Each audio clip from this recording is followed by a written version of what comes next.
Heavy short-range operation.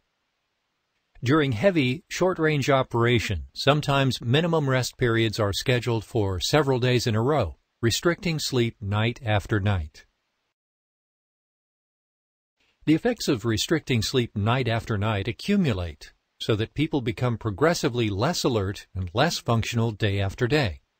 This is sometimes described as accumulating a sleep debt. The shorter the time allowed for sleep each night, the faster alertness and performance decline. For example, one laboratory study found that spending 7 hours in bed for 7 consecutive nights was not enough to prevent a progressive slowing down in reaction time. The decline was more rapid for a group of participants who spent only 5 hours in bed each night, and even more rapid for a group who spent only 3 hours in bed each night. This is described as a dose-dependent effect of sleep restriction.